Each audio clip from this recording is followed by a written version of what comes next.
Welcome, everyone. I'm Abby Gondek. I'm the Morgenthau Scholar in Residence at the FDR Presidential Library and Museum. Welcome to the session entitled Bridging Micro and Macro Geographic Histories of the Holocaust with Digital Technologies. This is part of our 2021 virtual conference examining American responses to the Holocaust, digital possibilities, hosted by the Roosevelt Institute and the FDR Presidential Library and Museum.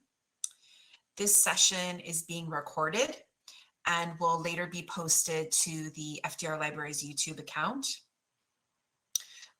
Only registered attendees are able to participate in discussions. So those who are here, please type your questions into the Q&A so that our moderator can pose them to the panelists.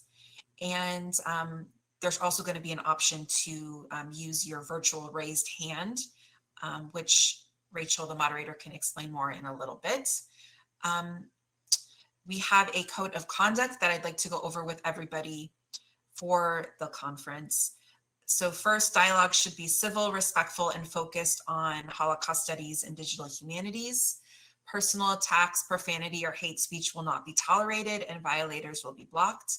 And finally, any links or content not directly related to the conference will be removed. Our session today is being moderated by Rachel Deblinger,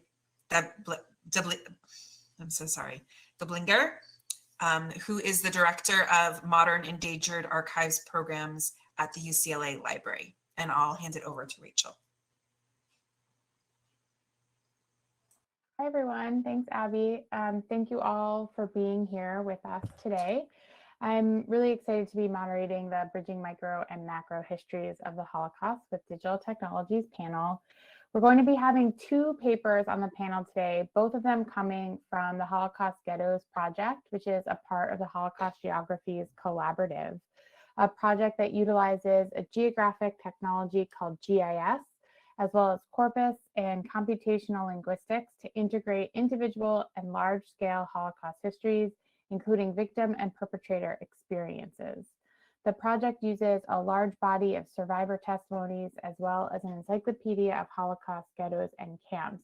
And so the two different papers will kind of offer us two different ways into this project and give us a sense and really a starting point for talking about the ways that these computational methods can help us kind of explore and understand both the material that's available for understanding the Holocaust and our knowledge more broadly. So I'm really excited. Let me kind of jump into the introduction for both papers. And Abby said there's two different ways that you can ask your questions.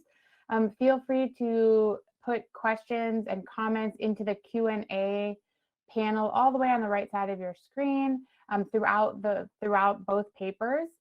In between the two papers, we can have a quick like burning question session if there's something you just really need to get out. We would love to kind of have that, and you can raise your virtual hand. Otherwise, we can save all of our questions for the end and have a longer question and answer session. So again, even at that time, I'll remind you, you can use your virtual hand and raise your hand, or use the question and answer chat area on the right-hand side. So our first paper today is titled Places of Experience, Survivor Testimonies and an HGIS of Holocaust Ghettos. The paper will be presented by Anne Kelly Knowles and Dan Miller. Professor Knowles is a historical geographer and the Colonel James C. McBride Distinguished Professor of History at the University of Maine, where she directs the Digital and Spatial History Lab and leads the Historical Ghettos Project. Since the 1990s, she has been a leader in historical GIS and geovisualization for the humanities and social sciences. Her books include Past Time, Past Place, GIS for History, Placing History, Mastering Iron, and Geographies of the Holocaust. And she's a founding member of the Holocaust Geographies Collaborative. And if I understand correctly, we'll get a little bit of a history of that project as well today. The first paper will also be presented by Dan Miller. He's a researcher and designer whose work focuses primarily on digital mapping, spatial analysis, and the urban humanities. He holds a BA in geography and German from Middlebury College and brings experience in critical and historical GIS, data processing, and analysis and visualization to this work. Dan is currently a research associate at Columbia University's Center for Spatial Research and a collaborator on the Holocaust Ghettos Project.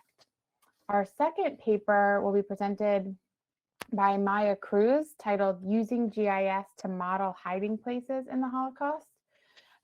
Maya is an interdisciplinary PhD candidate at the University of Maine and a research assistant on the Holocaust Ghettos Project. She has an MA in German Studies from the University of Southern Denmark and Geography and Geoinformatics from the University of Copenhagen. Her interdisciplinary dissertation deals with natural elements and landscapes of the Holocaust as experienced by perpetrators and victims using GIS and survivor testimonies. Maya is also an indexer of Holocaust survivor testimonies for the USC Shoah Foundation. So again, a lot of expertise and different perspectives to bring to this work. I will turn things over to Anne and Dan and jump back in later. Thanks so much, Rachel. It's a real pleasure for us to be here. I'd like to thank Abby and Rachel for suggesting that we might participate in this conference. It's wonderful mostly to see names of people I don't know, so I look forward very much to your questions and our discussion. Dan and I, in a sense, are kind of giving you two papers for the price of one today, because our work represents, that's great, Dan, the two sort of largest components of the Holocaust Ghettos Project. I'm going to be speaking later in the paper presentation about our historical GIS of 1,142 ghettos that are represented in the Holocaust Museum in Washington, D.C.'s Encyclopedia of Camps and Ghettos, Volume 2. Some of you may be quite familiar with this tremendous source. Our initial sort of inspiration as geographers and mappers was that by extracting information out of that enormous authoritative source, we could explore it in many new ways that reading the entries alone would not enable. Dan is going to be talking about his very careful approach to tagging and so that we can then analyze transcripts primarily from the USC Shoah Foundation's Visual History Archive interviews. These two parts of the project, in a way, represent our thinking about the theme of this conference, the macro and micro. I think both of them are trying to go to both scales. The historical GIS, by including 1,142 ghettos and their attributes in several different data sets, is retaining the individuality and the characteristics of specific places that had ghettos, while enabling comprehensive analysis across all of the ghettos represented in the encyclopedia. Likewise, Dan's methodology, which he'll be explaining for you, is an effort to retain the individuality of expression and experience in individual interviews from individual people's memories, while beginning to lay the groundwork for what we hope will be comprehensive computational analysis of hundreds and perhaps even someday thousands of interviews. The two other parts of the project on this slide are an historical gazetteer of the ghettos, which Maya developed, but we're not going to be saying much about that. She has very carefully checked the locations, so the maps we show you of ghettos today are about as correctly located as we can make them. And last but not least, a detailed ongoing case study of Krakow and the built environment under German occupation, led by our colleague Paul Jascott at Duke University. And that brings up this slide. Everything that Dan and I are going to be talking about today has involved some or all of the people in this slide. This is our group, including a few folks who have gone on to bigger and better things in the last year or so, but I wanted to include it because it's very important for the audience to understand our work has cost money and it has required thousands of person hours invested in data design, data extraction, tagging, testing, final data entry, and now the process we're just beginning with mapping. It has been a personal privilege for me and a great joy to work with all of these creative people, and I'm delighted that Dan and Maya, who've both become pillars of this project, are here today for you to meet. Much more important that you meet them than me. Next, please. So these are the two parts of our presentation. And just as a tiny bit more background before Dan starts, Rachel mentioned that I was one of the co-founders of the Holocaust Geographies Collaborative. The group initially was sort of built and organized by me, Paul Jascott, Alberto Giordano, and Tim Cole. And it's another great joy that we continue to work together in various ways, even today after 14 years since we were first brought together at the Holocaust Museum in Washington, D.C. by Robert Ehrenreich, where we had a workshop and discovered the joys and the endless challenges of interdisciplinary collaboration. And with that, I'll turn it over to Dan. Thank you, Anne. So as Anne mentioned, I'm going to talk today about work that engages Holocaust survivor testimony and builds from work that Anne and our collaborator, Levi Westerfeld, have developed over the last 5 years. That's both visual work and methodological development. Through the lenses of language and memory, our project is trying to develop insight into what places meant to survivors of the Holocaust. And within that, we're trying to better understand how space and place factor into the documentation and recounting of Holocaust experiences. We're working with survivor interviews and oral histories, as Anne mentioned, primarily from the Visual History Archive at the Shoah Foundation. And we're focusing in on how survivors invoke, describe, or ground their recounting in place. So our starting point with that is recognizing that all locations recounted and described by survivors are significant. So that might be the naming of a city or a specific ghetto within the course of their interview, or and you know, that kind of place mentioned could be plotted on a map of Poland, for example. Or it could also be the telling of a story that's set in a house within a ghetto. And in that case, that place mentioned, that house might not have a specific or certain address associated with it that could be recalled by the survivor. In this work, we're engaging the scholarship of Hannah Palangele and Tim Cole primarily, although there have been others who've worked on the significance of place and space in Holocaust survivor experience. And Hannah Palangele and Tim Cole have explored the significance of place in the recounting process and have engaged in very close readings of interviews and oral histories with survivors. These are just a few ways of conceptualizing place that they draw out in their scholarship listed here. Our interest in places of experience acknowledges that many important experiences relayed in oral histories are situated within unknown, often very small, and typically unlocatable places, the micro, that cannot be specified with geographic coordinates. I'll focus on a single interview, that of Selina Biniaz, and then situate this interview within a collection of 15 that we're working with intensively that also relay experiences of the Krakow ghetto. Moving from one interview, Selina's in this case, this afternoon, to many interviews mirrors our project's trajectory from close reading to a more distributed hybrid reading through the incorporation of computational methods such as textual analysis. So to talk a little bit about Selina's interview and about her experience. She was born in Poland in 1926. She lived in the city of Krakow and experienced the Krakow ghetto. She also experienced the Plaszow concentration camp, Auschwitz, the Brunlitz labor camp, and she survived. She eventually moved to Camarillo, California, by way of New York and Iowa. Selina, pictured here, recounted her experience to a Shoah Foundation interview in the living room of her home on January 25th, 1996. And Selina's account is among nearly 54,000 survivor interviews in the Shoah Foundation's archive. In these transcribed excerpts that I'm going to share in the next few slides, this is just from the beginning of her hour-and-a-half long interview. You can begin to see place at work in her testimony.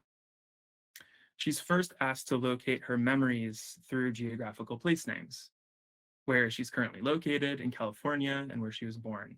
One of the first questions asked by the interviewer, Krakow, Poland, in Selina's case. Yet as her testimony shifts to include more detail, in this case, the process she's recounting here is of relocation and enclosure within the Krakow ghetto, geographical place names and specific street names or addresses do not factor in. Selena's recounting here is full of references to place, though, that express her relationship to the shrinking ghetto around her and to the shifting boundaries of the ghetto.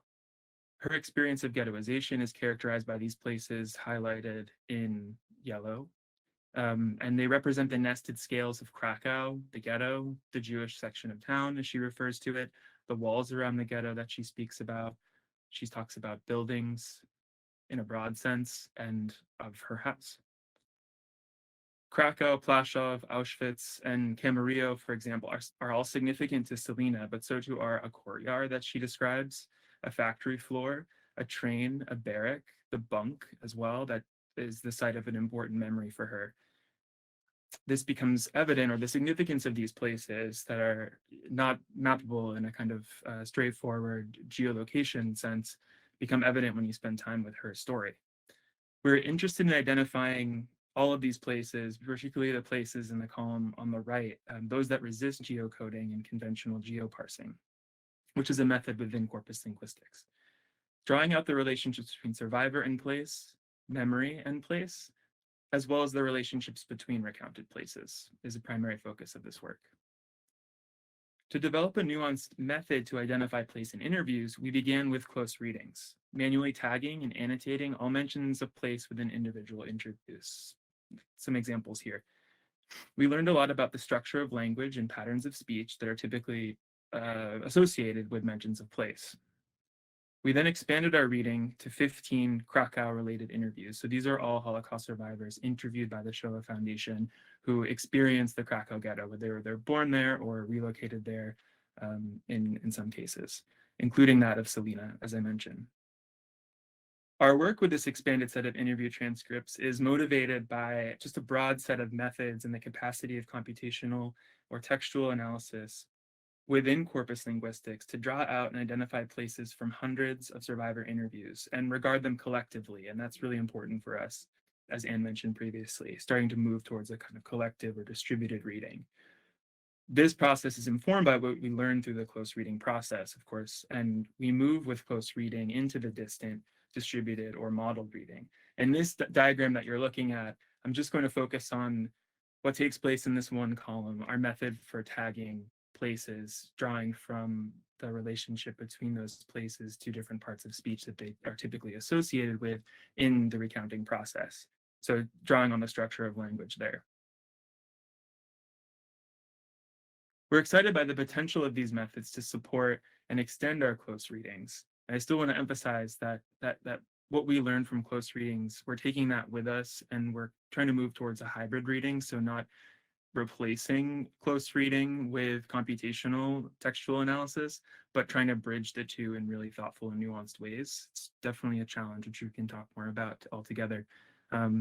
We developed this general method described here in a lot of jargon, but I'll hopefully break it down a little bit. This general method is geared towards identifying all manner of place terms and spatial relationships in our sample transcripts. So we first start by assigning parts of speech to every word in a transcript of an interview. And we automatically identify grammatical components of each sentence.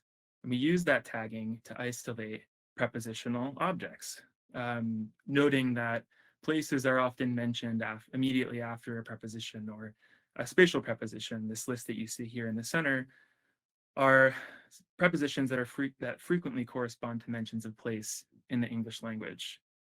We then pull out places in the post context, or the text to the right here of the preposition isolated in the sender column, immediately following the spatial preposition. So you can see when the sentences that make up Selena Binias's testimony are arranged like this, it's very often the case that a place follows that spatial preposition. So we start to see some patterns in this that help us get to those places in a bit more of an efficient or quick manner. Across the 15 Krakow interviews in our corpus, we have found these places, just a subset of them, and many more. Most of them mentioned by all or multiple survivors, but often in very different contexts, at different places within their interview, and at different points in their stories or within their memories. In this list, you might observe a mix of geographical place names, such as Germany or New York, Bratislava. And you also would observe a list of places at different scales, some quite personal, the living quarters, the station, Sachs, a small town. Exploratory visualization has helped us grapple with other dimensions of these interviews. So they're quite complex to try to look at altogether. Here, how oral history and interview methodology and also archival practices inflect the content of interviews and shape what is recounted within that interview space, within the tape. Here we're drawing on the scholarship of Noah Shanker and Todd Presner, who have written about the Shoah Foundation's interview methodologies specifically and their archival practices. These charts that you see here for 5 interviews within our collection of 15 compare words in running order attributed to the interviewer. That's the space highlighted in green, and the interviewee in orange. In plotting the rhythm of these questions, answers, and possibly providing insight into how much mediation and guidance is offered by the interviewer. So you get a comparative sense of their length here. And if you compare just the top, the graph here, Anna Reich's chart, you see that she is asked many more questions. The interviewer's voice is much more present in her tape, and Saul Erbach the course of his interview is quite different. And these interviews are conducted in English, which is not the survivor's first language in all of these cases. So we're trying to develop some more awareness about the importance and role of vocabulary and facility with the English language here, because we draw so much on it. So it's a challenge for us. We're working on techniques that allow us to compare words used or mentioned across interviews. So here's also a comparison of the overall vocabulary used by Anna Reich and Saul Erbach in a word cloud format. We can also explore other words or topics across all of the interviews, and this is a summary of all 15 interviews within our Krakow corpus that are strongly correlated with mentions of the places we've identified. The thickness of lines or edges in teal on this chart correspond to the relative likelihood of a connected word appearing in the same response as a mention of place. So the central nodes, or the places that I've highlighted here, are Krakow, ghetto, transport, concentration camp, trains, and the singular train. So these are words that appear, or more likely to appear frequently across the entire corpus. Alongside the refinement of the methods I just described, we're moving into the analysis and interpretation phase of our work with these interviews. Identified places that you see here will form the basis of data dictionaries, and will later connect places through survivor testimony, rather, through places with the database that Anne will describe next. So I'll pass it over to her. Thanks, Dan. And thanks for being so clear about that. I am still so much a learner in the realm of anything to do with computational linguistics, and I've learned a great deal from Dan over the last couple of years. I would like now to switch gears, and before I talk about what's on the slide, it's fine for it to stay there, but I wanted to say a little bit about what is similar and what is different in our Holocaust historical GIS compared to the transcripts and the methodology that Dan has described. I mentioned before that the Holocaust, or the historical GIS that we are building, and that's an umbrella term for a series of data sets that share between them, across them, the location of ghettos. So broadly, what the historical GIS contains is a set of places, the 1,142 ghettos, again, located as precisely as we can manage, and then attributes associated with those ghettos. Our approach has been a sort of classic one that is used very widely in historical GIS scholarship and in non-historical fields that use GIS, where you begin with spatial location, let's call it places, and then collect information about those places that fills or populates some form of database. The 2 databases that we have, or data sets that we have completed so far, are about the basic characteristics of ghettos and their physical characteristics.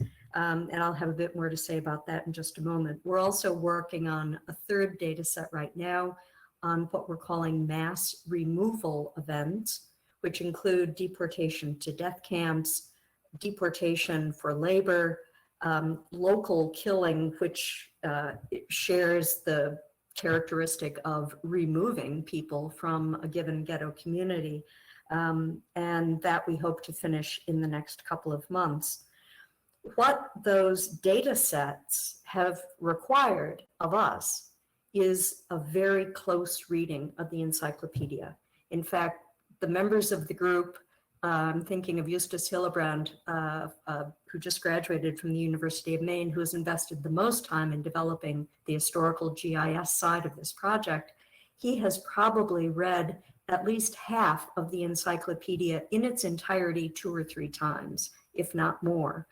The close reading is necessary because data extraction for us is an act of historical interpretation. It is not something that can simply be automated because of the depth of information that we are seeking. Then what those data sets will enable is comprehensive mapping at any of the scales contained within the data set across German-occupied Eastern European ghettos, or a small region or cluster of ghettos in a particular place. Now, this kind of work, particularly the close reading that we have done of the so carefully developed entries in the encyclopedia, has brought up a raft of ethical issues for all of us engaged in the project. We have worked through the problems, particularly of uncertainty, which I'll have more to say about in a moment, and the 2 points listed here, that we feel we must never claim nor imply more certainty than historical sources support, which means acknowledging many kinds of uncertainty. I have examples in a map in a moment. Secondly, to do no harm in data visualization. No mode of representation should do further violence to victims of genocide. This point is something that I think we embrace as people who use and value GIS. GIS, as it is normally used in some of our own maps, has a look, an illusion of certainty. It looks scientific. It looks like God's eye view looking down at the earth. And for us has often been disturbing, inherently disturbing, because it seems to mimic visually the panoptical view of the perpetrator. So we are highly aware of these issues. And the graphics that I'm going to show you now are graphics, early graphics on the way toward what will be final interpretive maps and other visualizations that are made with these issues in mind. Next. So other aspects of our approach, this is really my effort to explain our methodology, not by what does the data set look like, but how have we thought about it? How have we tried to instill it with humanistic values? First, it's integrative, interdisciplinary, and ethically sensitive. All of the data sets that we have developed have gone through extensive discussion with most or all members of the research team who come from various perspectives and kinds of expertise. Next. It's been developed iteratively, not only through group discussion, but through different designs. Database structure, if it has any complexity to it, raises fascinating issues about historical claims. What can you claim? What can you not? What kind of field is appropriate for a given kind of information? We have tested all of our data designs through data entry and further discussion. And I think the shortest path to development for any of our tables has been 6 months. The first one took 2 years. And lastly, we try to tailor all of our fields to the nuances of the source. And if you're interested in some of these details, I can share a paper with you where we discuss these in detail. Okay, so to the substance. Uncertainty, I said, has been a major preoccupation for us. We decided early on that we would, oh, sorry, Dan, could you just go back for one moment? Because I think this actually is part of the substance. We decided early on to include fields to capture the attributes of uncertainty related with particularly important kinds of information. One of those is definitely the dates of German occupation. Some entries in the encyclopedia are explicit and precise, and we take that as fact and enter the date when the Germans occupied a place. But in many other cases, it is not. So we have different categories of uncertainty to reflect our assessment of that information. The same applies to ghetto establishment and dissolution. Jewish population, if any of you have worked with that kind of information, you know it can be incredibly incomplete, frustrating, hard to find, and so on. So now we can begin to the map. This first map, I'm now actually presenting Maya's work, is a web application developed in the software called ArcGIS Online. Some of you may have used it or seen it used in other projects. It's an off-the-shelf software that Maya first brought to my attention when it was used for the Johns Hopkins COVID-19 map that many of us were glued to as the pandemic unfolded. Same software here. Maya adapted that software to hold our data. In blue are the SS camps, concentration and labor camps.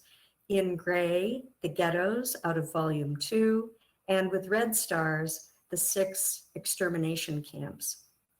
Each of those points on the map is connected to data, tables of data that are also embedded in this online application, and one can ask queries and get answers in the form of maps. This is the basic operation of using GIS for history as I have done it. It's quite elementary, but it still can be quite profound. Next, Dan. So for today's presentation, I just wanted to give you a tiny taste of how this platform enables one to begin to interrogate the tremendous variety of characteristics of ghettos. I think the fact that the great accomplishment of volume 2 of the encyclopedia is that it makes very clear in its essays and the entries within regions just how varied ghettos were. So here, 2 examples from our physical characteristics table of data, which ghetto enclosures included a wall on the left, and which ghetto enclosures included barbed wire. This was an aha moment for me, a little eureka. I was vaguely aware that walled ghettos dominated the popular imagination because of a few places, notably Warsaw and Krakow, where the walls have been memorialized in film and many memoirs and so on. But how common were they? In our close reading of the entire encyclopedia on this point, we found only 21 ghettos where the entry mentioned a wall being part, not even all, of the enclosure, whereas 301 mentioned barbed wire. This begins to suggest quickly, I'm thinking now pedagogically, could quickly suggest to students the improvisational manner of ghettoization, particularly farther to the east in former Soviet territory. Next, please. Then looking more closely at a particular region, I've become very interested in Lithuania and the Baltics more generally. So the map on the left repeats the map that you saw in the last slide. In the Baltics, some ghetto enclosures did include barbed wire, and I've included the number and the percentage for Estonia and Latvia and for Lithuania. Significant, but fairly small numbers. Opportunistic use of existing buildings we found was much more common, particularly in Latvia. Existing buildings is our category for things like a barn or a factory or an abandoned airfield or a former military barracks. This again goes even more closer to the improvisatory nature of ghettoization in this part of Eastern Europe, where the German occupation was so swiftly followed by mass murder. Next, please, Dan. And this is the last set of maps. No, we have one more, I think, generated out of Maya's platform, getting directly to visualizing uncertainty, asking what was the certainty of a figure given in an entry for maximum ghetto population. We determined that a minority, not quite a quarter, looked like certain numbers. Approximate numbers, which includes a range of values, say the entry says there were 200 to 400 people at the height of the ghetto, that would count as approximate, a much higher number, over 43%. But that still leaves 27.5% of entries with no mention of population at all, or no clear indication of what the maximum population was. This highlights how much there is still to learn about ghettos in former Soviet territory. Next, please, Dan. And here, picking up again on using, showing what our platform, which is still in beta, we hope it'll be public at some point and we'll let you all know. But something else that the ghetto can show, or the platform can show using a different background, is particular points in time. Here I've picked out the beginning, the very swift accomplishment actually of German occupation of Soviet territory in the summer of 1941, the darker gray dots. And the lighter gray dots show that towns that were already occupied, or further to the east, those that were not yet occupied. And this is my connection to the final bit of my presentation about one of our new case studies, the town in eastern Galicia called Buchach, now in Ukraine. This is a pre-war photograph. I don't know when it was taken, from a wonderful collection of photos of the Kresy, or the Eastern Borderlands, by Henryk, oh dear, I should have practiced pronouncing his name, Podensky, I think is how it would be said. Buchach we've chosen partly because Omar Bartov wrote a wonderful book about it, and because this is a fairly typical town in this part of Eastern Europe for having about half the population Jewish at the time of German occupation, a mid-sized town of about 8,000 people when the Germans arrived, and having a brutal, awful, and fairly swift history of mass murder with relatively brief ghettoization. And Dan and I are now working on this ghetto, including GIS, as well as a close study of many photographs and other sources. And we're beginning to build a base map of the town. The photo on the left is a Luftwaffe aerial photo of Buchach in 1944, when the Germans were coming back to try to reclaim it after the Soviets had taken over in late 43. And the photograph, another historical photograph on the right, is part of what we think was the historical ghetto, but we're trying to determine that. This map, this place, is going to be a place of intersection for us, connecting information about Buchach and Eastern Galicia from the historical GIS of ghettos to particular case studies out of Holocaust literature, out of transcripts and audio interviews with survivors and post-war witnesses, such as interviews collected by Yehad in Unum and so forth. Ultimately, it's going to be in places that we can study closely, we think, where the greatest return will come from our work.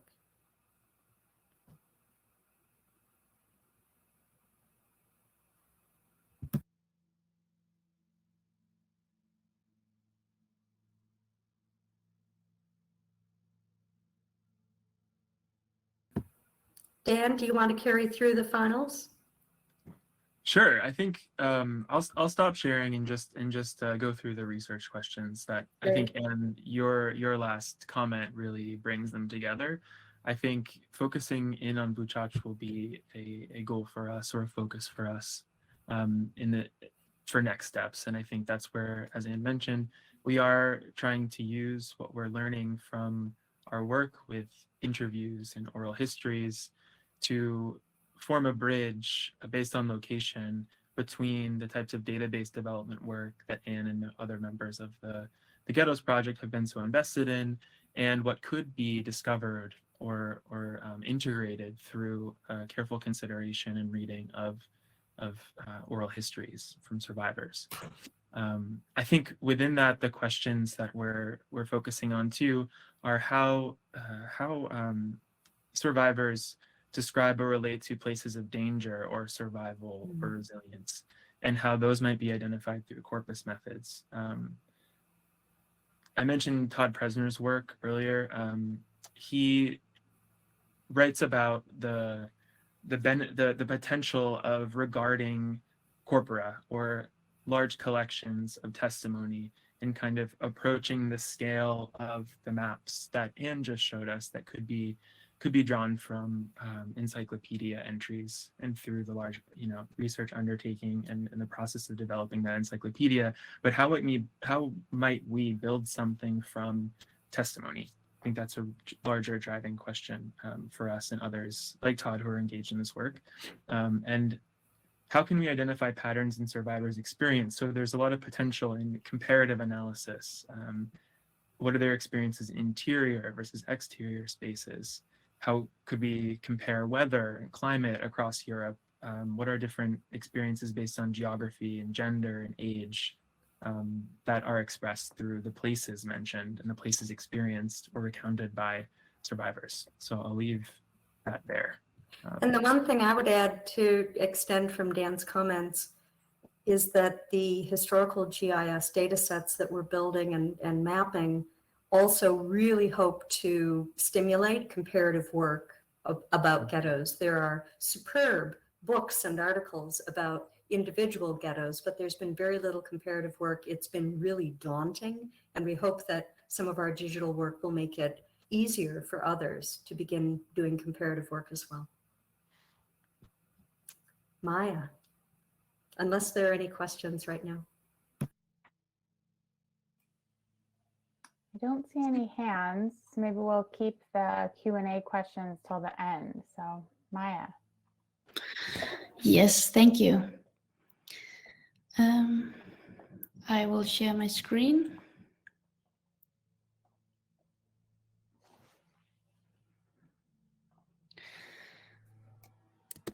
So the presentation that I have prepared is one example of using GIS to model survivor testimonies in a geographical way, making a geographical output result. So I've been looking at hiding places in forests. So, there were about 50 to 80,000 Jews who went into hiding in local forests during the Holocaust in order to escape from ghettos or concentration camps, or maybe also before an attempt to incarcerate them happened. So often the woods were the only option left for survival, but it's also estimated that only about 10% of the people who fled to the forest and lived there survived. And some lived there for a couple of days, but also some lived there for years.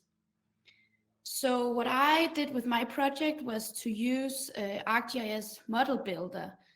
ArcGIS is just one version of GIS software to predict the most suitable hiding places determined by criteria that I extracted from reading accounts of survivors who lived in the forests. So basically my question is which areas in the forest were predicted to be best suited. So this is a model and not a mapping of where people actually hid, but an attempt to figure out what areas were best suited, predicted to be best suited for hiding. So my presentation will focus on methodology and how I've approached this question. I've selected a study area in present-day Poland, which was occupied by the Germans in September 1939. And it's within this Radom district that the Germans created in October 1939. They created various different ghetto regions, a total of 21, and this was one of them. And as you can see, the black square in the Radom district is where my study area is. So the map you see here on the right is some of the elements present in the study area. For instance, you see that there are 10 ghettos and there are 3 other perpetrator sites. So in general, this Radom district was very populated, had a big population of Jewish people. It's estimated that there were almost 400,000 Jewish people living there in the beginning of the 40s. And this is another map just to give you a context, a more full context. So the red square is the study area. And this map shows a distance of which death camp was nearest. So all but one of the transports out of the Radom region, which you see here, went to Treblinka, the death camp Treblinka. But as you see, it's also in none of the cases the extermination camp that was closest, which suggests that this was an area that was very active in flux. A lot of things happened here. There were a lot of ghettos and they were quite densely populated or located. So that is one of the reasons why I've chosen this area. It's also because one of the ghettos in the region, this one, Staroshovice-Wirbsnik, is studied much by one of the biggest Holocaust scholars, Christopher Browning, who wrote a book about the fate of the Jewish people in this ghetto. So I have used his work for context. This is how the model looks like, what it looks like in Model Builder.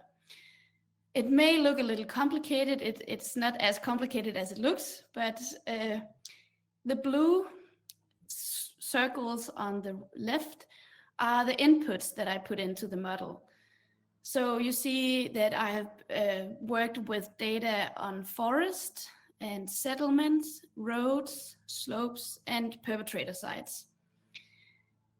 The yellow squares are the operations that I did on those inputs, and then the green circles are the either intermediate or final results of the operations.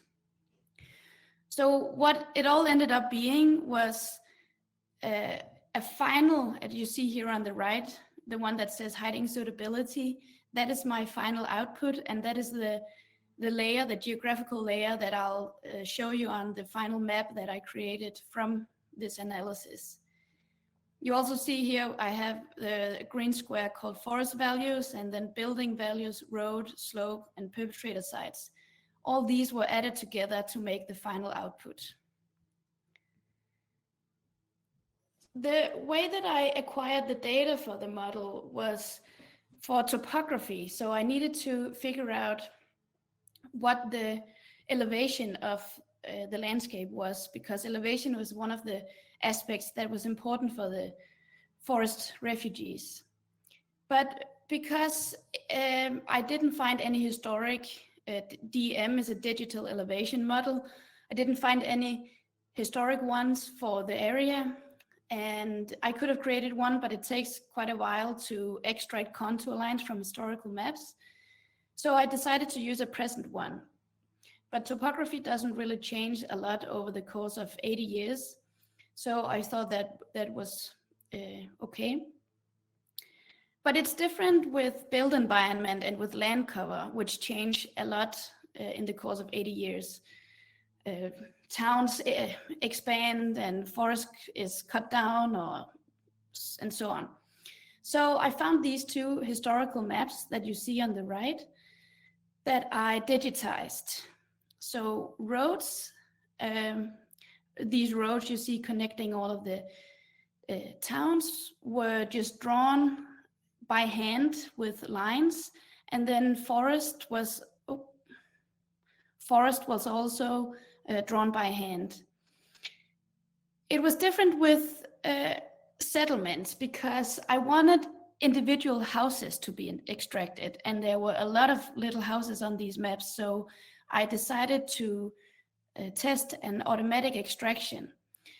The reason for that is because I wanted to be able to calculate a density, because I thought that density was important for the analysis. I'll say more about that later. So I used a method that is used within remote sensing called a classification wizard within ArcGIS. And here's an example of how I did that. You see on the upper left corner, number 1 here, I threw the map into the program, and then I tried to teach it how to distinguish each of the map elements from each other. And it did an okay job. It created these 18 classes that you see in different colors here. But if you look at the ones, you can see on number 2 here is the source topographic map that I used. Each of these little black dots are individual houses, and those are the ones that I wanted to extract.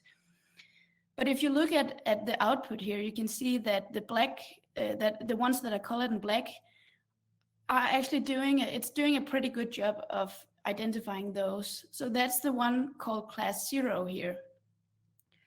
So if I just pull out class 0 from the map, then we get what we see here on map 3. But because there are other elements on the map that were also in black, such as place names, I had to remove all of those excess elements manually, which I did with Pixel Editor. And so the final result, after I cleaned that up, is shown on number 4 here. So now I had all of the data that I needed for the model. And the next step was to figure out which criteria I needed to put in. And when I say criteria, I mean criteria for what constituted a good hiding place and a bad hiding place. I decided to work with a very simple suitability scale because I didn't really have a lot of detail. So if I created a very detailed suitability scale, it would be inappropriate, considering as Anne talked about, the certainty of the information that we have. I could also say that this kind of analysis is not something that I made up. It's something that is used a lot in present-day GIS mapping. It's called a habitat suitability analysis. So it's used to figure out, for instance, where certain animals live and to decide which areas in the landscape need to be preserved and taken care of. So I gave 0 to bad, to aspects that were bad, or criteria that were considered bad, 1 when it was good, and 2 when it was best. I needed to, this is a step of quantifying the qualitative data that I'm working with, where the qualitative data are the testimonies from survivors, and then I'm quantifying the pieces of information that I extract from them. And here are some examples. So I looked at topography and found out from the testimonies that varied or hilly topography was preferred, because smaller or larger valleys and hills could be used for places to sleep and hide. And here is an example from a survivor who said that the place where we camped was not too deep in the forest. A very steep hill led up to it though, so nobody ever came there to cut wood. So another reason why it was good that it was a steep slope is that it was less likely that there would be a lot of people in that area. It might be local people. So I decided that slope was considered steep when it was above 20%. And I gave slopes of 0 to 5% a bad suitability, 5 to 10% good, 10 to 20 best, But then when the slope gets too steep, it might also be difficult to work with. It's difficult to get around. It's difficult to climb. So as it gets steeper, I gave it good suitability, and then above 45% bad. Then there's the forest cover, which I extracted from the historical maps. I find out from reading the testimonies that mixed or deciduous forest was preferred over pine. So they wanted places, or types of forests or woods that had good undergrowth and underbush to hide in. For instance, Menachem Katz says here, "What would I do in a pine forest near a town, a forest with no undergrowth to hide in?" And another reason is that the deciduous leaves from deciduous forests are better for hiding evidences of their stay afterwards when leaving a place. It was not uncommon that people would be migrating from place to place also within a forest. So on the forest data that I had, I ran 3 processes to try to capture this. The first one was on forest type, and I gave mixed and deciduous forest a suitability of 2, and then pine a suitability, so best and good. I didn't find any forest that was said that it was bad. Then I needed to also give values to distance to the forest edge. So they needed to be not too far into the forest, but also not too close to the edge. Because close to the edge was more exposure to perhaps Germans driving by, or it could also be local non-Jewish citizens living in their houses. But also when they get too far into the forest, it meant that they were too far away from the sources of food, which were the local people living in the towns. So you see my scale here. Worst is 0 to 100 meters and so on. The last one was the size of the forest patches, because if they get too small, it's if you can see from one side of the other to the other side of the forest, it's considered a bad suitability.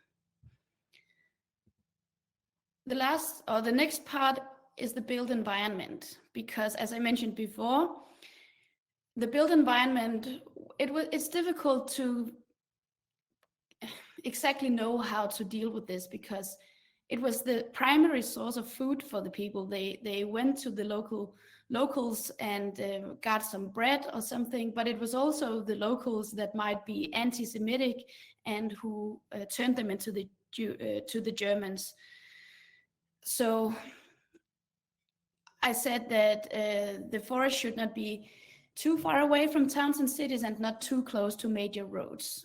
Also because major roads were the ones that connected the towns and the ghettos, meaning that the Germans would be driving from ghetto to ghetto, or sometimes there were also forced marches where there would be a lot of people on those roads. Whereas the medium-sized roads were settlement roads. They might be dead ends where Germans wouldn't appear so often. So I calculated a kernel density saying that of the settlement, saying that proximity to less densely populated areas was preferred over proximity to more densely populated areas. So the bigger towns were perhaps more considered dangerous than the smaller towns. I also calculated a Euclidean distance, which was the distance of each cell in the forest to a building. So depending on where you were in the forest, you had to be close to a building, close but not too close again, which is also considered here in the scale. And yes, the major roads were the ones that was often used by the Germans, so everything below 500 meters would be considered too dangerous, whereas they wanted to be closer to the roads with the settlements. The last criteria that I looked at was perpetrator sites. It's not anything that the survivors mentioned specifically in the accounts, but that's where they were, and that's where they escaped from. So there were 10 ghettos in the study area, and then 3 other perpetrator sites, which were also important because it meant that there would be some kind of perpetrator activity and movement. So it was a little bit difficult to capture in the scale because when I say that I give 5,000 to 15,000 meters a best suitability, it doesn't mean that it would be good that they would was in a certain proximity to these places. Rather, it captures that it's more likely that they would be close to, because those were the places that they escaped from. This is the final output of the analysis. So what you see here on the map is the places in yellow are the places that had a very low suitability for hiding in the forest. And the places in blue had very good options. So I think right away when you look at it, you see that the southern forest areas provided much better hiding options than the northern parts. But it's a little bit difficult to understand why it is like that. You can maybe spend a lot of time looking at each of the connections within the map. But another good way of looking at it is to dissect each of the contributions to the map. So that's what we're looking at here. This is the output of, if you only look at the building values and only the forest values and so on. So it looks a little bit difficult to interpret, but it does make sense that if you see for the building values, for instance, here, that in this forest area that we have up here, you can see all of these little circles, which means that they're in this forest patch, there were buildings within the forest. It's not the case in this area, and it's not the case in this area, but that also contributes to a lower suitability around those places. The forest distance makes sense that none of the forest patches here are so far away, or maybe in this area it's so deep into the forest that the suitability decreases a little bit. But other than that, you see that at the edges, the suitability is a little lower than further into the forest. If you look at the road values, you also see that the forest patches in the northern part are interrupted by roads going through the forest patches, which is not the case in the more southern parts. But I think actually the major contributor to the southern parts being more suitable are the slopes, because you see on the slope value map here that there are much more suitable slopes in the southern forests. And also there were a lot of perpetrator sites down here, which means that it's more likely that people would be close to this area and maybe escape into this forest and not one further north. So just going back to the map here, what you see in purple is the result of the density analysis of the density of the settlements of the individual buildings. So there you can see that there were maybe 3 or 4 relatively big towns, and then the rest are more rural areas where it may have been more better to go there to collect food. One example that I found on the left here, you see quotes from survivors, and one example is from David Sarley, who fled from this ghetto Starakovic-Virbsnik And he describes that they fled. He worked in a factory in here, and there's a river going down here, which is not present on the map. But he describes how they escaped from the factory and crossed the river, and then fled into this part of the woods. And he says, the whole night we spent beneath the trees. We were to make our way further into the depth of the forest because we were too near its outer edge and all the dangers that ensued. We continued another few miles and stopped at a densely wooded spot, which provided better cover against unwanted peeping eyes. So you can also see an example of some of the criteria that I put into the model. I was then able to locate approximately where they had been in the forest because he said, at night some men were sent to an adjoining village, Ratkovich, to get some food. At dusk, we carefully made our way to the house of the village chief, who lived with a Jewish woman as his wife. With her help, we gathered the necessary food products. The village chief realized that we were Jewish, but chose to ignore this because he himself lived with a Jewish woman. And Ratkovich is the town that you see here, and it's explained that they lived close there. So maybe they have camped in this southern area of the woods and then went here to collect food.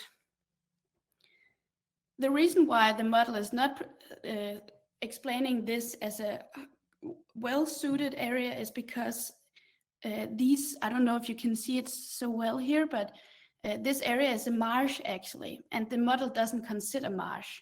So for future research, it probably should.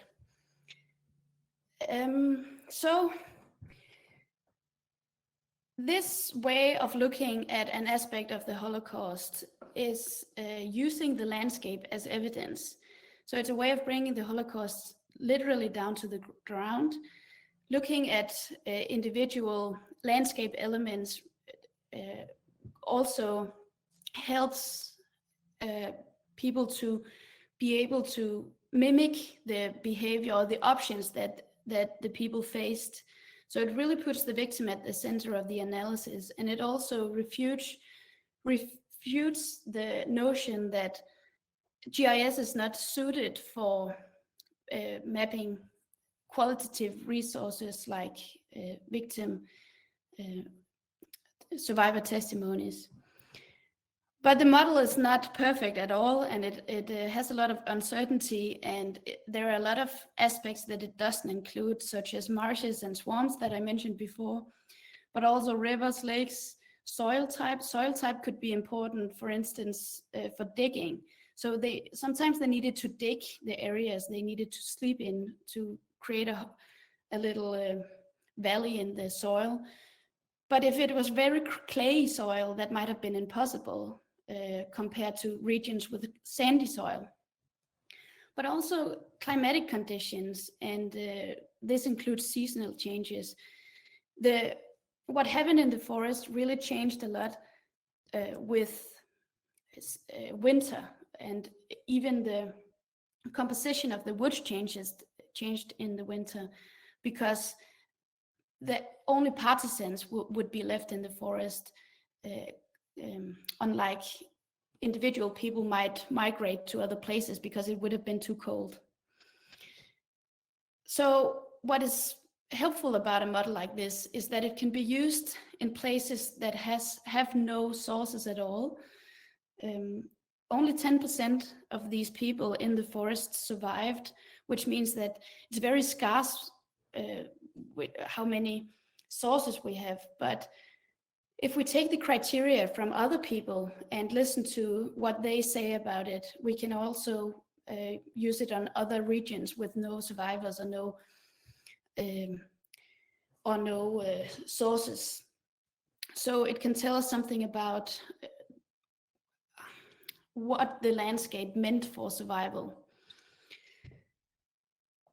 So I think for my future research, also a goal is to be able to, I only have one study area here, but a goal that I have is also to be able to compare this region with other regions. And that's everything. Thank you. Maya and Dan and Anne. Was a lot of really provocative kind of methodological and content and a lot to think about. I want to give everybody a second to put some questions in the chat, or feel free to raise your virtual hand. We'd love to kind of see some faces and have some conversations if there's anything anyone wants to ask. Let me give everyone a minute. Excellent. Jackie, want to unmute yourself and maybe turn on your camera and ask a question? Okay, I don't know if you can see me or hear me. Yes?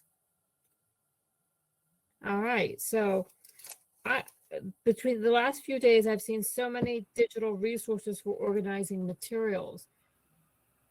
And if you have both a map aspect to your project and lots of data, that would be text, how do I know which program to start with? I mean, I grew up analog and I have no idea what to choose.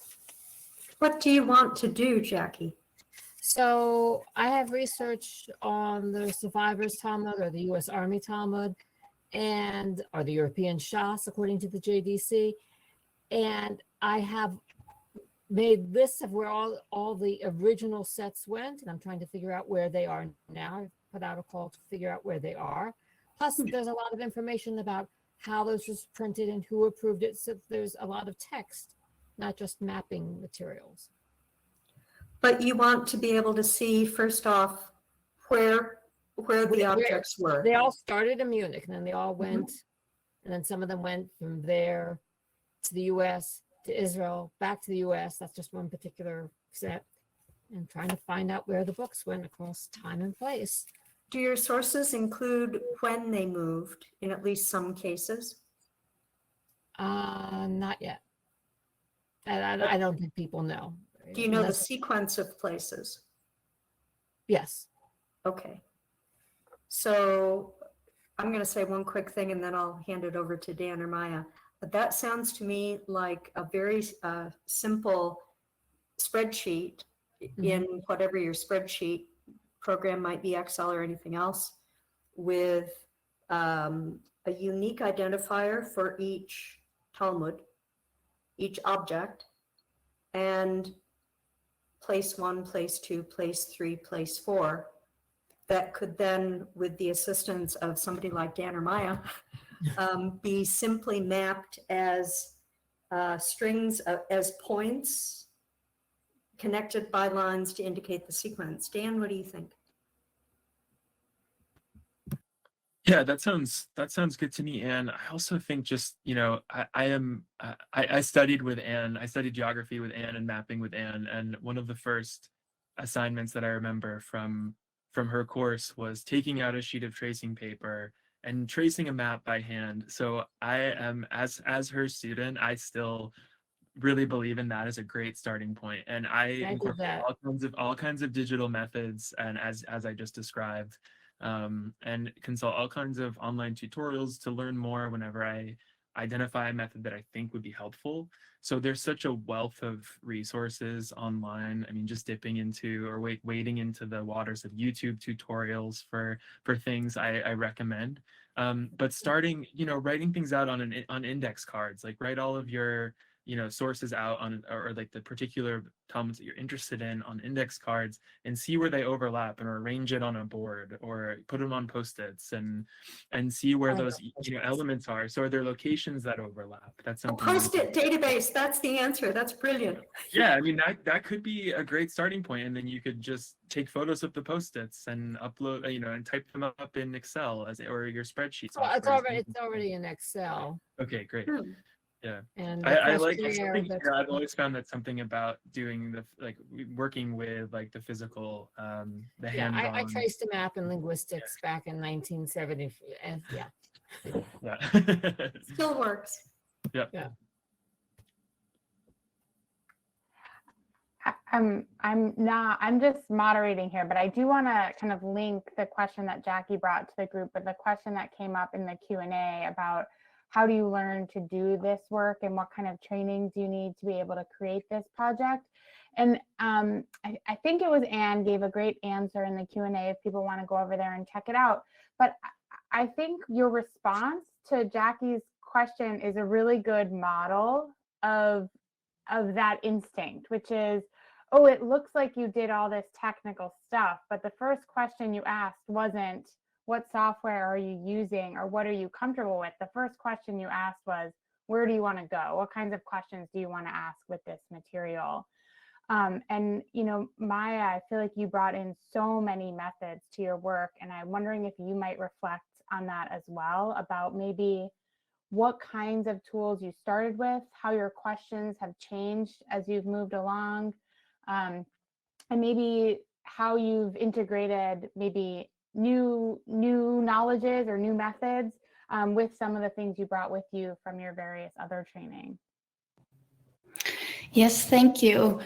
It was actually quite a coincidence that I came up with this idea of linking two worlds, because I have always studied very interdisciplinarily. I have a strong interest in German grammar, but also a strong interest in geography and GIS, and using that software and reading testimonies, for instance. So I was taking two classes, one that was teaching GIS. How do you use GIS? What do people use GIS for today? And the other classes I was taking, I was reading survivor testimonies and how people were writing about use of forests and the forest refugees. So that's the connection that happened in my mind, taking those two classes at the same time, and then I thought about connecting them.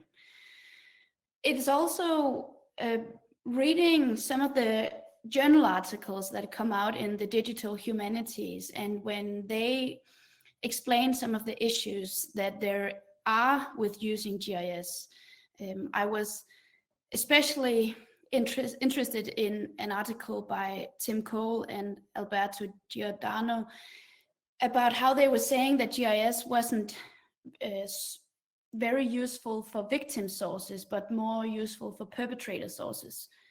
And I think that's true in a lot of cases, because perpetrator sources are more quantitative and numerical compared to mapping to victim sources that are more emotional. But I think I was a little bit provoked by the fact that it shouldn't seem that it was impossible to do. And I think this is a great example of how it is very possible. And yeah, I think that's where the idea came from. So of course I had to have some knowledge from both parts of research, both from the humanistic and the scientific side.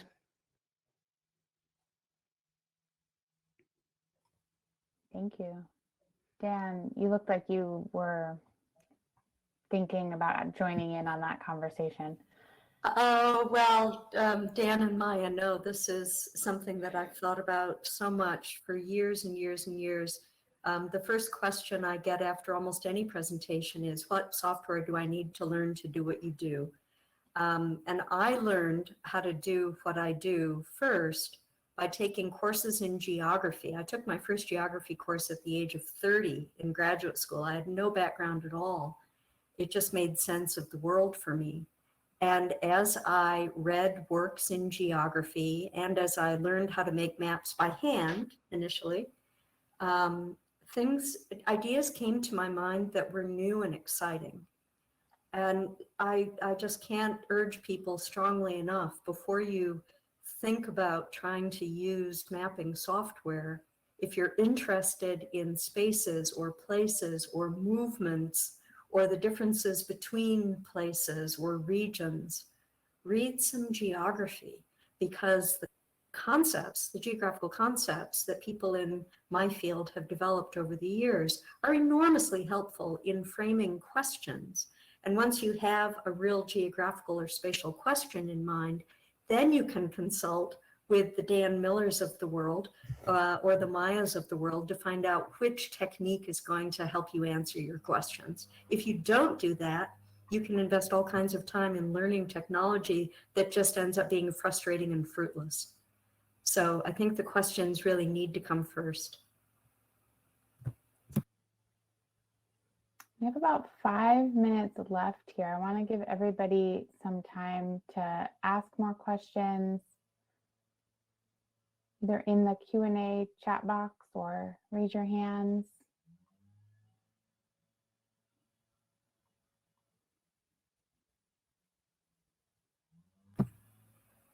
May I ask the group a question? Of course. If you could put up your hands, if your answer would be positive, how many of you would be interested in a brief consultation about how to think spatially or how mapping might be useful in your work?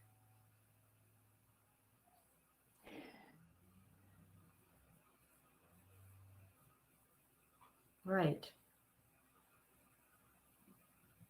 Good. If you're interested, drop me a line.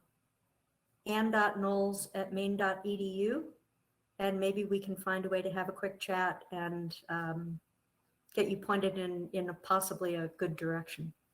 I think that is a great kind of link to the question in the question and answer as well. Nancy Hartman says that she's a photo archivist at the USHMM, and they are currently migrating their data to a new DAM system. And they're interested in making sure that their data can be helpful for these kinds of analyses. It seems like that's a bigger question than can happen in the next 3 minutes on this Zoom, but maybe Nancy, maybe you could reach out to Anne. I think, Anne, did you put your email in the chat box so everybody can have it? Chat. Which one is the chat? Anyone, I think everyone can see. No, I'm just trying to see where's the chat. It's on the far right. It's the first tab. It's next to polls. You might have to pop out a little Yeah, arrow. there it is. Okay, beg your pardon. Okay. But I If think you have an answer for Nancy's question, include place names and geographic coordinates in your whatever data collection system that you're producing for the photos.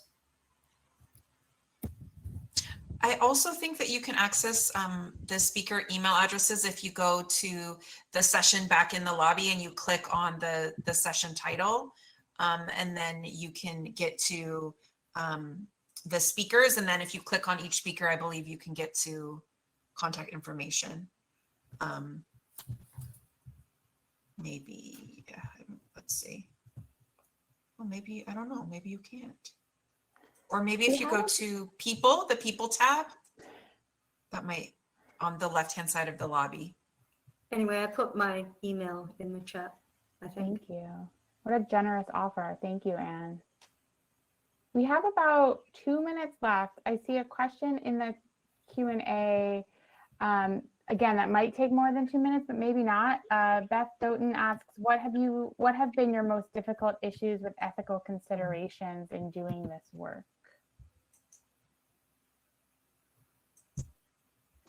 I can say that that one specific ethical consideration that I had was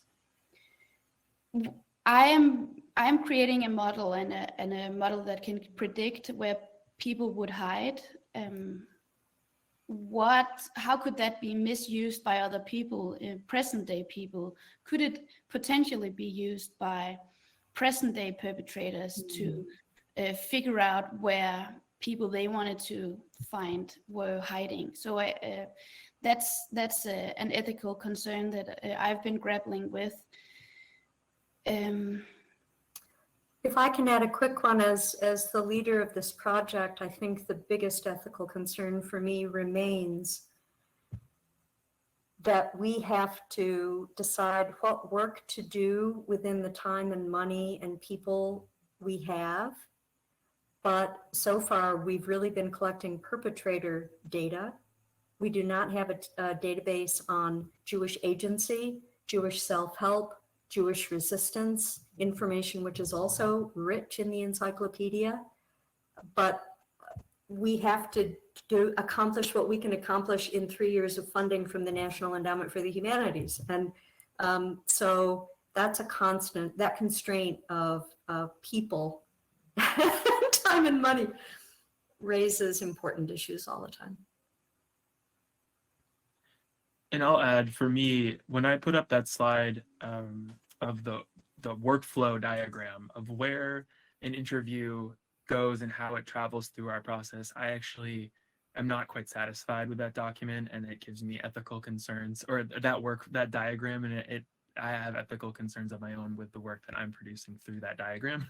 I think it's submitting, or, you know, to Anne's point where she framed the large ethical question or concern for our work as a group, to do no harm, do no further harm to survivors and victims of the Holocaust through you know, the interviews that we work with from the Shoah Foundation. Survivors have entrusted the foundation and the archive with their memories and with the recounting process, and that space is so important to respect. So I think it starts for me with actually like unlearning some of the language that I might have learned through my education in GIS and data analysis.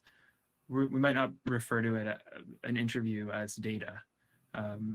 We might try to, and then I think language actually has a really important role in the methods that we develop. So if we're not referring to things, if we're trying to think ethically about selecting language for how we describe our work, I think it inflects the work. So that just a few thoughts there on that, but constantly being dissatisfied and you know, problematizing my own work and output through this. Thank you. It's a really wonderful and provocative way to end, and hopefully everybody gets to sit with those thoughtful questions for the remainder of the conference, but also as they go back to their work. So thank you all very much. I'm going to turn things back to Abby to wrap up the panel. Hi, everyone. I'm just going to share with you some of the upcoming events that are happening tomorrow at the conference. This is our last session for today, but if you go to your lobby page and then go to agenda, you can see what is coming up if you go to Thursday. And so we hope you'll join us at either New Intersections, Holocaust Studies and Digital Humanities, or Geographies of Survival, Digital Accessibility. And I'm actually presenting on New Intersections, and I saw several people who are attendees in this session are going to be presenting at Geographies of Survival. And if you're interested in geography, obviously the Geographies of Survival will be very relevant for you. The panel New Intersections, this has to do with using machine learning and AI to do analysis of the Morgenthau diaries here at the FDR library. And then we have our networking lunch, and in the afternoon, we have a workshop where we're going to go into more depth about how exactly we've done the machine learning and AI processes with the Morgenthau diaries. And we're going to show you the interface that we've recently created and do some test research queries with that interface. So we hope you'll join us for those things. And thank you so much for being here today. And I look forward to seeing you all soon.